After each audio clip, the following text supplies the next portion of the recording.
have any intention whatsoever of using it against us or our friends, we will reduce your country to ashes.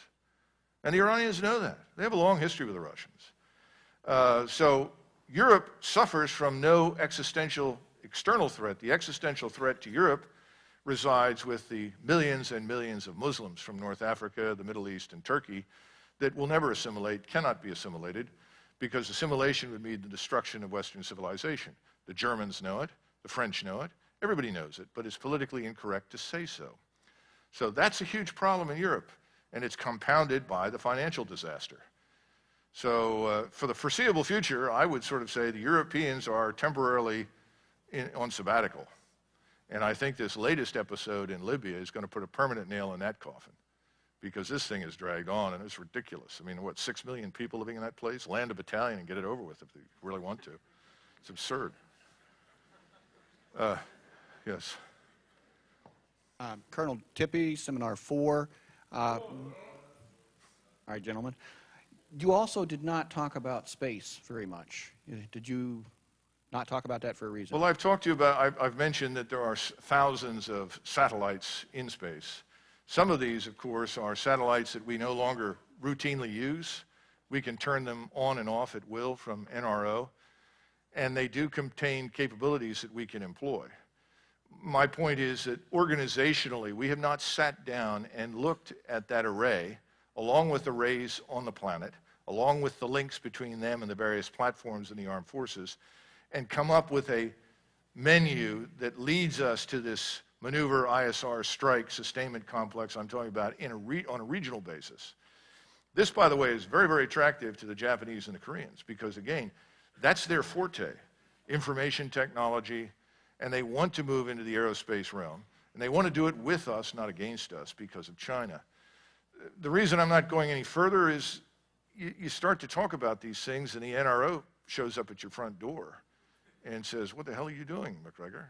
So that's really why I'm trying to reassure you that the potential is enormous. It's untapped. People think we're tapping it. I hadn't even begun to think about it. If I can move 15,000 signals from unmanned buoys in 60 feet of water, you know, they're down at 60 feet below the surface, and track on the basis of cavitation what comes within 500 meters or 1,000 meters of the buoy, what do you think we can do? I mean, that's the tip of the iceberg. Dr. Macgregor, this will be our last question. Well, this guy's had his hand up for a long time. We'll go with that. And he looks bitter. So. You think? Yes. Good morning. Greg Ranger, Northwestern State University of Louisiana, and a member of Seminar 2. Thank you. Just curious about your, if you could elaborate on your concept of the limited liability partnerships. When I first heard the phrase some years ago of coalition of the willing, I thought it was a clever redundancy or something. But are you conceptually, practically offering something new from that? Or, well, I don't know. Or is it just outside of NATO? Listen, I think NATO's moribund. So I think it's one of these things that you push it, it'll fall over dead. I think what we have to understand is, when I say limited liability, is instead of looking at what I would call permanent alliance structures, which emerged in the aftermath of the Second World War, we need to look at temporary alliances with people based upon shared interests, shared security interests. And I think we're going to see more of that in the future. There may be times, by the way, when we will cooperate with the Chinese. Lord Palmerston, of course, said it best. The British Empire has no permanent friends or enemies, only permanent interests.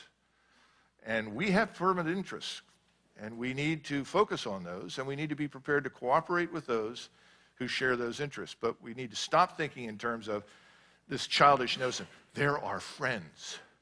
You know, international relations, nation states don't become friends. As Washington said, no nation state can ever be expected to move beyond the limits of its own interests. We need to focus on those interests, forget the rest of it. Well, thank you.